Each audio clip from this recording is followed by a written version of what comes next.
Là, ça serait le Hajj, le pèlerinage à la Mecque. Mais avant le pèlerinage à la Mecque, nous voudrons faire une petite pause pour évoquer un sujet important, important pour nous, important pour tous les fidèles musulmans. Car notre devoir, c'est toujours de rappeler les fidèles musulmans, rappeler constamment à ceux qui ne s'éloignent pas de Dieu, à ceux qui ne s'éloignent pas d'Allah subhanahu wa ta'ala, à ce qu'ils puissent se parfaire davantage chaque jour qu'Allah lui donne, à ce qu'ils puissent corriger ses fautes et avancer dans la ligne droite d'Allah vers Allah subhanahu wa ta'ala. Pour cela, Inch'Allah, nous allons lancer quelques sermons, une série de sermons sur la foi en Allah subhanahu wa ta'ala, la foi en l'islam. Car la foi pour les musulmans n'est pas la foi pour les autres personnes. Car lorsque nous parlons de la foi en islam, la foi obéit à des règles. La foi, c'est le domaine du dogme.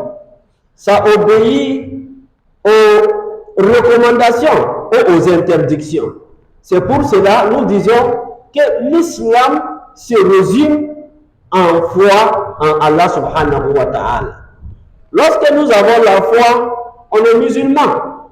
Mais lorsque nous n'avons pas la foi, on n'est pas musulman. Alors, tout commence par là. C'est le point de départ pour le musulman. Tu veux adorer Allah subhanahu wa ta'ala, l'adoration n'est pas utile sans la foi. L'adoration est accomplie après d'avoir la foi en Allah subhanahu wa ta'ala. Et lorsque j'adore Allah, mais sans la foi sincère, sans la foi recommandée, enseignée par notre bien-aimé Muhammad sallallahu alayhi wa sallam, l'adoration est nulle, sans effet. Pourquoi? Parce que la base de l'adoration est la foi en Allah subhanahu wa ta'ala. C'est capital, c'est primordial pour les fidèles musulmans. Alors, nous nous posons toujours la question à savoir qu'est-ce que c'est que la foi en islam. La foi en islam, c'est ce que Allah subhanahu wa ta'ala nous a enseigné dans le Coran. C'est ce que notre bien-aimé Muhammad sallallahu alayhi wa sallam nous a enseigné. Ça commence par là. Allah nous dit لَيْسَ الْبِرَّ أَن تُوَلُّوا وُجُوهَكُمْ قِبَلَ الْمَشْرِقِ وَالْمَغْرِبِ.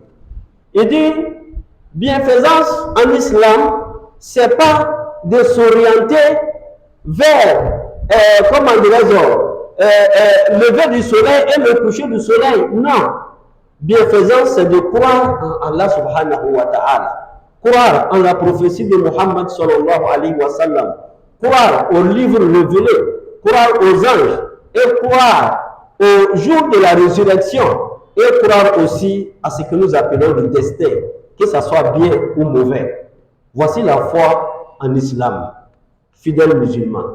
En d'autres termes, lorsque Jibril alayhi salam est venu rencontrer Muhammad sallallahu alayhi wa sallam, un jour Jibril est venu, il s'est transformé en un être humain et il est venu vers Muhammad sallallahu alayhi wa sallam. C'est Omar ibn al-Khattab qui nous relate cet hadith, c'est fait. Omar nous dit, un jour nous étions assis auprès de notre bien-aimé Muhammad sallallahu alayhi wa sallam. On était assis avec le prophète Muhammad sallallahu alayhi wa sallam. Soudain, un monsieur apparaît. Il est venu. Mais lorsqu'on regarde à ce monsieur, personne parmi nous ne le connaît. Parce qu'en ce moment, les musulmans n'étaient pas nombreux que ça. Entre eux, ils se connaissaient. Mais le monsieur qui est venu, personne ne le connaît parmi nous. Même à la Mecque, en ce moment-là, lorsqu'on parlait de quelqu'un, tous les habitants de la Mecque se connaissaient. Ils n'étaient pas si nombreux que ça. Mais cet étranger qui vient d'arriver, personne parmi nous ne le connaît. Ça, c'est un premier signe qui veut dire qu'il n'est pas de la Mecque ici. Et puis, le monsieur là, il est venu habillé en blanc. On ne voit pas les traces de voyage sur son habillement. Qui veut dire, il n'est pas de chez nous. Certes, il est venu d'étranger, il est venu de loin. Mais lorsqu'on le regarde, de la manière qu'il est habillé en blanc, et puis il n'y a pas de poussière sur son habit, ceci veut dire qu'il est de chez nous ici. Mais lorsqu'il est arrivé, il a choisi Muhammad sallallahu alayhi wa sallam. Il est venu s'asseoir devant Muhammad sallallahu alayhi wa sallam. Et il a posé la question à Muhammad. Parmi ces questions, il a dit Akhbirni anil iman. Il dit Muhammad, enseigne-moi la foi en Allah subhanahu wa ta'ala. C'est l'enseignement que Muhammad va donner à l'ange Gabriel qui est venu, mais personne ne le connaissait. Et Muhammad va dire Al-Iman an tu'mina billah. Il dit la foi, ça commence d'abord par croire en Allah subhanahu wa ta'ala. Wa malaikatihi. Et avoir la foi, croire aux anges. Wa kutubihi. Croire aux livres révélés. Wa rusulihi. Croire à tous les prophètes qui ont été envoyés par Allah subhanahu wa ta'ala. Wal yawmil akhir. Croire aussi au jour de la résurrection. Wal qadar khayrihi wa sharrihi. Croire à la destinée, que ce soit bien ou mauvais. Alors, lorsqu'il a posé la question et que Muhammad a répondu, il a dit Sadaqta. Il a dit, tu as dit vrai. Mais, quelqu'un qui pose la question, il ne connaît pas. On lui donne une réponse, il dit oui, ce que tu as dit est juste. Ceci veut dire qu'il connaissait avant de poser la question. Tout ça, c'était des signes d'étonnement. Mais, lorsque Jibril est parti, Muhammad sallallahu alayhi wa sallam a posé la question à ses compagnons. Savez-vous qui étaient ces personnes qui posaient la question? Et tous ils ont répondu, non, c'est Allah et son envoyé qui connaît cette personne-là. Muhammad sallallahu alayhi wa sallam a dit, Faïnahu Jibril. C'est Jibril. Il est venu pour vous enseigner, vous, votre religion. C'est-à-dire, l'objectif de son arrivée, c'est pas de poser la question à Muhammad, lui, pour en profiter. Non. Il veut poser la question à Muhammad, dire aux compagnons que tout ce que vous ne connaissez pas, vous devrez demander, vous devrez poser la question à Muhammad sallallahu alayhi wa sallam. Mais comment poser la question à Muhammad? Alors, la manière dont il est venu s'engenouiller devant Muhammad sallallahu alayhi wa sallam, avec tout signe de respect, c'est ainsi qu'on doit poser la question. Alors, fidèles musulmans, ce qui est important pour nous, c'est que Muhammad, à travers Jibril, nous a enseigné ce que c'est que la foi en islam. Alors, si nous avons la foi, ça commence d'abord par croire en Allah, et ainsi de suite. Et de par là, nous disons, lorsque nous avons cette croyance-là, nous sommes musulmans. Mais si nous n'avons pas la croyance, nous ne sommes pas musulmans. En d'autres termes, la croyance en islam a des niveaux. Une partie est une obligation qu'on ne peut pas être musulman sans l'avoir. Mais l'autre partie, une fois qu'on a la foi, il faut l'entretenir. C'est-à-dire qu'il faut le faire nourrir pour que ça puisse s'agrandir. C'est pour cela nous trouvons parmi les fidèles que la foi de certains est plus élevée que la foi de certains autres. Pourquoi? Parce qu'on n'a pas le même comportement. Notre adoration et notre approche à Allah subhanahu wa ta'ala n'est pas du même niveau. Donc en ce moment, nous n'avons pas le même niveau de foi. Lorsque les Bédouins sont venus voir Muhammad sallallahu alayhi wa sallam et ils ont dit à Muhammad qu'ils sont devenus croyants. Donc Muhammad, il peut être fier parce que eux, qui sont des personnes importantes, ils sont venus se convertir en islam. Donc, ils sont devenus les hommes de foi en islam.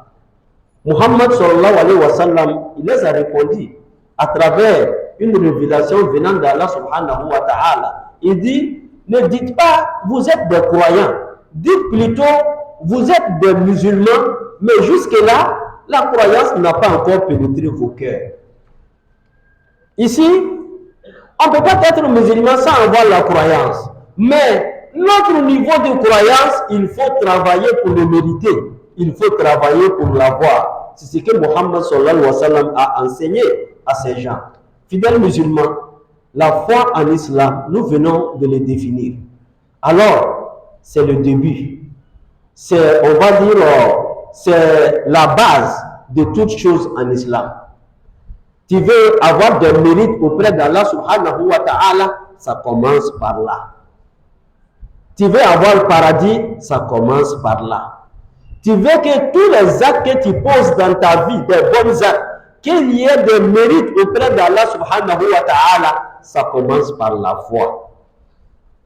Un homme musulman peut avoir un bon comportement. Un homme musulman peut être généreux. Un homme musulman peut poser des bons actes. Mais auprès d'Allah subhanahu wa ta'ala, est-ce que ces actes qui sont posés, mais sans la foi sincère en Allah subhanahu wa ta'ala, lui serait utile le jour de Yawm al-Qiyamah? À travers le Coran, nous disons non. Parce que la base n'y est pas. Mais la base fidèle musulman est résumée dans un seul mot que nous prononçons jour et nuit. Ce mot n'est d'autre que La ilaha illallah. La ilaha illallah. Lorsque nous prononçons le mot La ilaha illallah, ce mot contient la foi sincère que Allah subhanahu wa ta'ala nous le demande. C'est pour cela, pour devenir musulman, on ne te demande que de prononcer ce mot. Dis Ashhadu an la ilaha illallah. On est musulman. Je témoigne qu'il n'y a aucune divinité digne d'être adorée en dehors de Dieu et que Muhammad sallallahu alayhi wa sallam est son homme, serviteur et messager, alors on est musulman. La foi pour nous, c'est la parole. Mais après la parole, c'est les actes. Non, après la parole, c'est croyance du cœur. Et après cela, c'est les actes. C'est les trois étapes. Lorsque nous prononçons, il ne suffit pas de prononcer de la manière que les chanteurs font. Quand nous écoutons les chansons, il y a beaucoup de la ilaha illallah dedans. Mais est-ce que ce la ilaha illallah est prononcé avec la certitude demandée? Est-ce que c'est prononcé dans le sens d'avoir la croyance sincère en Allah subhanahu wa ta'ala, fidèle musulman? Non. Alors, il ne suffit pas de prononcer. C'est-à-dire, ce que nous prononçons, il faut croire en cela. Et il ne suffit pas de croire comme ça. Il faut que la croyance soit sincère. C'est la sincérité qui est la différence entre nous et les autres. Sinon, on peut dire la ilaha illallah, et puis on croit, mais on n'est pas sincère avec nous dans cette croyance-là, fidèle musulman. Alors, une fois qu'on est sincère dans notre croyance, ceci doit orienter nos actes. Tous les actes que nous allons poser, là c'est les faits, doivent obéir aux recommandations de la ilaha illallah, aux interdictions de la ilaha illallah. Parce que lorsque je dis la ilaha illallah, ceci veut dire j'accepte que Allah est mon Seigneur et j'accepte toutes les recommandations d'Allah subhanahu wa ta'ala, j'accepte aussi tous les interdits d'Allah subhanahu wa ta'ala. Ce que Allah veut, c'est ce que je vais faire. Mais ce que Allah subhanahu wa ta'ala ne veut pas, je ne vais pas poser cela. C'est ça la ilaha illallah. Mais lorsque nous prononçons la ilaha illallah et que ce que nous faisons est en désaccord avec les recommandations de la ilaha illallah, ceci veut dire que nous ne sommes pas sincères dans notre croyance de la ilaha illallah. Fidèles musulmans, tel est l'islam, telle est la croyance à Allah subhanahu wa ta'ala qui est résumée en la ilaha illallah. Au temps de notre bien-aimé Muhammad sallallahu alayhi wa sallam, et avant lui, les mécréants, ils acceptaient tout. Ils étaient prêts même à mourir pour ne pas prononcer ces petits mots. Parce que lorsqu'ils prononçaient, ils connaissaient le sens profond de ces mots la ilaha illallah. Donc le sens profond de ces mots les empêchait toujours de le prononcer. Ils n'ont jamais voulu le prononcer. Certains même ont préféré mourir que de prononcer. Voyez-vous, dans le Coran, certains ont dit, si c'est que le prophète qu'Allah nous a envoyé, ce qu'il est en train de prêcher, si c'est la vérité, qu'il n'y a d'autres divinités qu'Allah, alors nous demandons à Allah de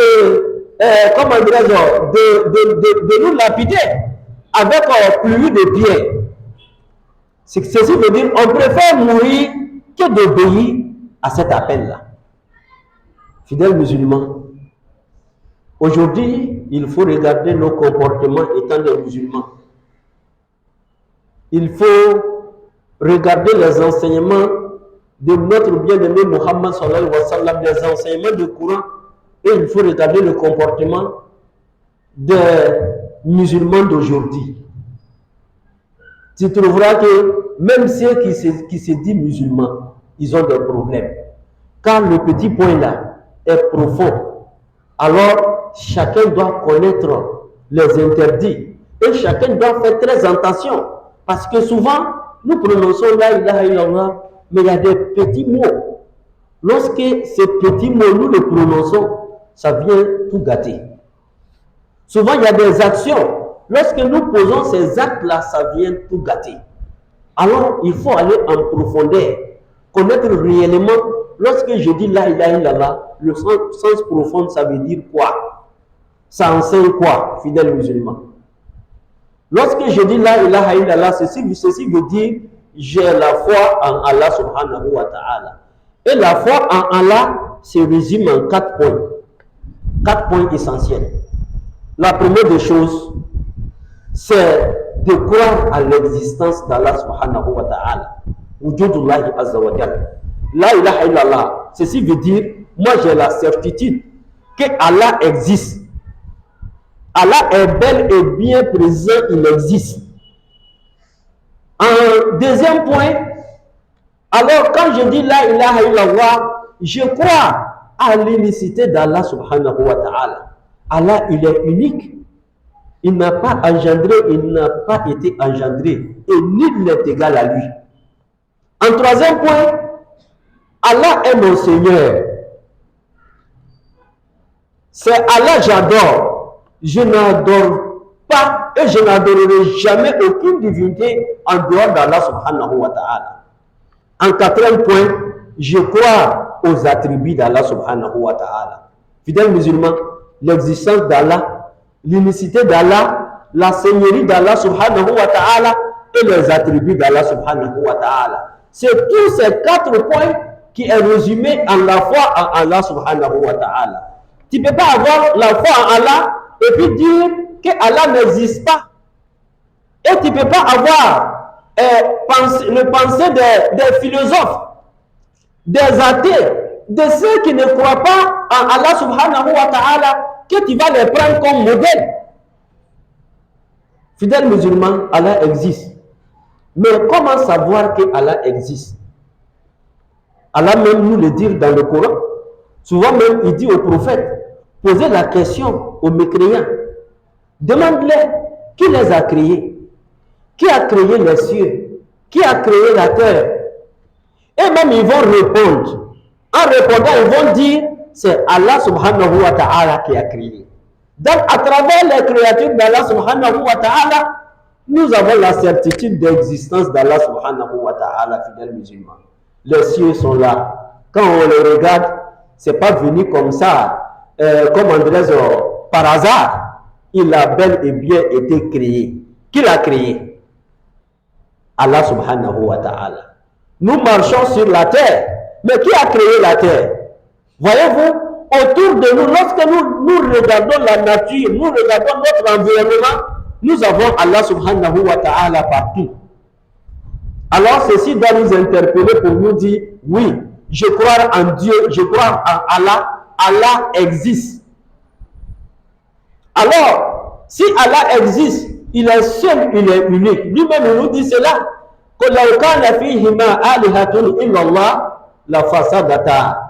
La création des cieux et de la terre et tout ce qui existe dans le monde, s'il y avait 2 seigneurs, s'il y avait 2 créateurs, alors on aurait à voir le conflit de pouvoir entre les 2 créateurs. Et ce conflit de pouvoir allait nous faire savoir qu'il y a 2 dieux qui existent. Mais voyez-vous, s'il n'y a pas ce conflit-là, ça veut dire que le créateur est unique, il est seul. Voilà, comme on le dit, Qul huwa Allahu ahad, Allahu samad, lam yalid, wa lam yulad, wa lam yakul lahu kufuwan ahad.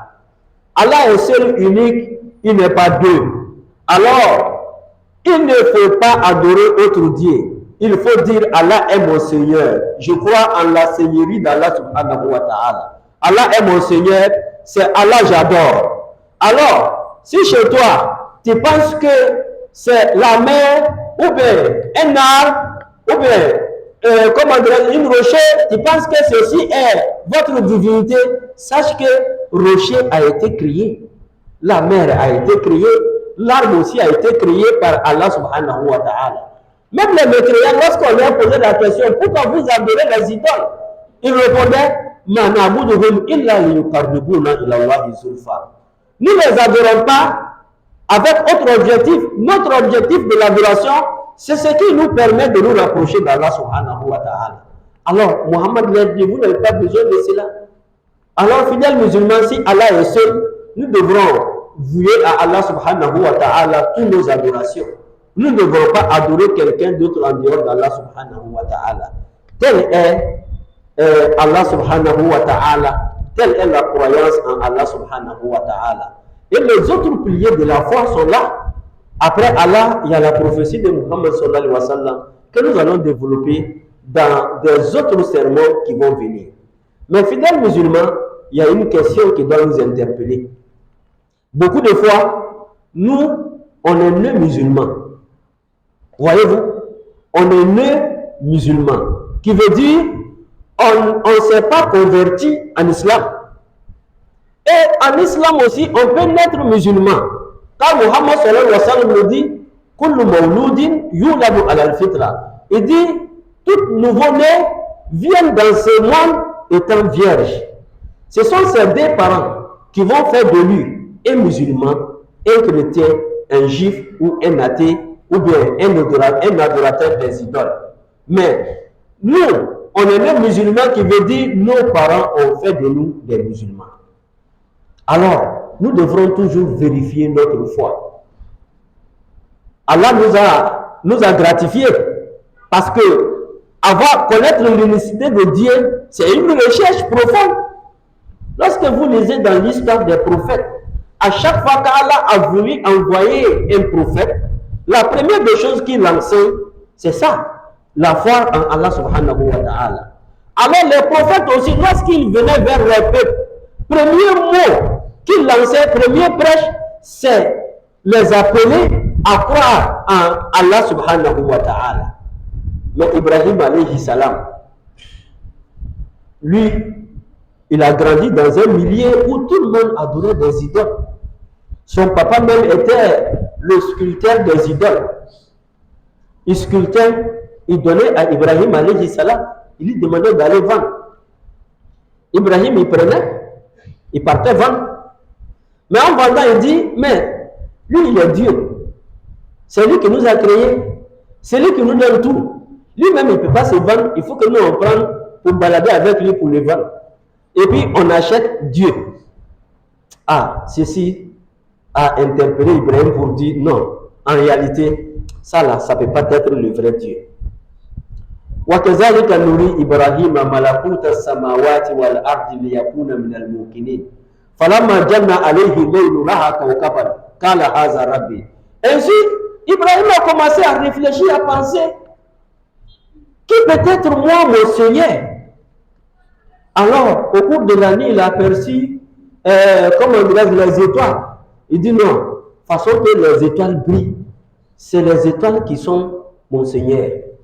Falamma afala, qala la uhibbul afilin. À un moment donné, les étoiles se sont cachées. On ne voyait plus. Ibrahim dit, si les étoiles arrivent à apparaître un moment, il peut se cacher un moment, il ne peut pas être mon Seigneur. Et aussi, il a vu la lune. Il dit non, la lune, lui, il peut être mon Seigneur. Mais lorsqu'il a vu que la lune suit le même chemin que l'étoile, il a dit non, lui aussi, il ne peut pas être mon Seigneur. Troisième point, Ibrahim, il regarde le soleil. Il dit non, soleil, façon que ça brille, lumière que ça donne, et puis c'est plus grand que la lune et les étoiles. Donc, le soleil est mon Seigneur. Mais lorsque le soleil aussi s'est couché, Ibrahim ils sont orientés vers Allah subhanahu wa ta'ala. Il a dit, wajhatu wajhi lillazi khalaqa as-samawati wal ardi hanifa. Il dit, je m'oriente vers celui qui a créé les cieux et la terre. qui a créé le soleil, la lune et les étoiles. C'est le créateur de tout cela qui est moi, mon Seigneur. Et en ce moment, voyez-vous, Ibrahim, on va dire, il a reçu, il a eu la vérité. Et c'est-à-dire, il a reconnu que Allah subhanahu wa ta'ala, qui est le créateur du monde, est son Seigneur. Alors, une fois que Ibrahim atteint ce niveau, ce qui vient après, c'est la certitude. La certitude veut dire quoi? On a la foi. Je n'ai peur d'aucune personne sur terre. Je te respecte, mais je n'ai peur de toi. Si j'ai peur de quelque chose ou si j'ai peur de quelqu'un, c'est Allah subhanahu wa ta'ala. Je suis pauvre. C'est Allah qui a fait de moi un pauvre. Alors la pauvreté, ce n'est pas une maladie. La pauvreté, c'est pas, on va dire, c'est pas du sort qu'on m'a jeté, mais j'accepte, mais j'adore Allah subhanahu wa ta'ala. Voyez-vous, lorsque Ibrahim a eu la certitude, ainsi Ibrahim a vécu parmi ses peuples. Ils sont venus lui dire, mais toi tu es fou, tu es malade, tu ne peux pas laisser beaucoup de divinités comme ça et puis choisir un seul comme ton Seigneur. Tu n'as pas peur de tous ces idoles-là, ils peuvent te faire du mal. Mais Ibrahim, il dit, non, le contraire. Pourquoi je vais avoir peur d'eux? Alors que quand vous les parlez, ils n'attendent pas. Quand vous les regardez et qu'eux, ils vous regardent, là, ils ne voient rien. Voyez-vous, ils ne peuvent pas attraper quelque chose avec leurs mains, ils ne peuvent pas marcher. Alors, ceux qui ont la foi et ils n'ont pas mélangé leur foi avec désobéissance d'Allah subhanahu wa ta'ala, allazina amanu wa lam yalbisu imanahum bizulmin ulaika lahumul amnu wa hum muhtadun. Ibrahim dit, ceux qui ont la foi en Allah subhanahu wa ta'ala, la foi sincère, inébranlable, et ils n'ont pas mélangé leur foi avec désobéissance d'Allah subhanahu wa ta'ala, c'est ceux-là qui sont guidés. C'est ceux-là qui sont sur le droit chemin. C'est ceux-là qui ont la sécurité. C'est ceux-là qui sont dans la protection d'Allah subhanahu wa ta'ala. C'est Allah qui leur donne à manger. C'est Allah qui leur donne à boire. C'est Allah qui les protège. Et c'est Allah qui les conduit. C'est Allah qui les guide. Alors, fidèles musulmans, lorsque je suis dans cette étape, que Allah me donne à manger, Allah me donne à boire, Allah guide mes pas, Allah me protège, pourquoi je vais avoir peur de quelqu'un? Voyez-vous, ici dans notre société, de la manière que nous avons peur de nos patrons, de la manière que nous obéissons aux ordres de nos patrons, si nous avons eu peur d'Allah subhanahu wa ta'ala à ce niveau, sans doute, nous serons parmi les awliya, parmi les amis intimes d'Allah subhanahu wa ta'ala. Mais souvent, nous avons la foi, mais lorsque le matériel intervient, nous perdons notre foi devant le matériel. Nous disons que ce matériel-là, c'est l'argent qui devient Allah subhanahu wa ta'ala. A'udhu billah. L'argent ne peut pas être Allah, fidèle musulman. Allah est le Seigneur, c'est à Allah nous adorons. Et nous invitons tout le monde à réfléchir, à méditer sur ces points pour que nous puissions nous corriger notre foi et qu'on soit vraiment parmi les disciples de notre bien-aimé Muhammad sallallahu alayhi wa sallam. Avant de clore notre sermon, le Cheikh Aïma, notre Cheikh est en déplacement, comme vous le savez vous tous. Le Cheikh a besoin de la prière de tout le monde. Il est allé prêcher la paix, le vivre ensemble. Alors nous demandons la prière de tout un chacun pour notre Cheikh, le Cheikh Aïma Ousmane Diakité. Fasse Dieu qu'il nous revienne sain et sauf. Et fasse Dieu que le message qu'il est en train de prôner, qu'il est en train de prêcher, ait des oreilles attentives. Fasse Dieu que tout ce qui est fitna, tout ce qui est vraiment, tout ce qui peut venir mélanger notre vie, qu'Allah nous en éloigne, Inch'Allah. Mais avant de partir, le Cheikh Aïma nous a donné des orientations. Il nous a demandé d'informer les fidèles que, Inch'Allah, vendredi prochain, alors le Cheikh Aïma serait avec nous et nous aurons la radio et la télévision Al-Bayan avec nous ici pour les tempêtes vertes, pour la tempête verte de la radio et la télé Al-Bayan. Comme vous le savez, les mosquées sont notées. Alors le Cheikh Aïma voudrait bien que lorsqu'on parle des mosquées, que la mosquée de Cheikh Aïma soit distinguée des autres mosquées. Et ceci ne peut pas se faire sans collaboration des fidèles. Alors nous invitons tout le monde à venir vendredi prochain en venant de venir assister, de venir soutenir notre radio et notre télé Al-Bayan. أقول قولي هذا وأستغفر الله العظيم الجليل لي ولكم ولسائر المسلمين من كل ذنب فاستغفروه إنه هو الغفور الرحيم.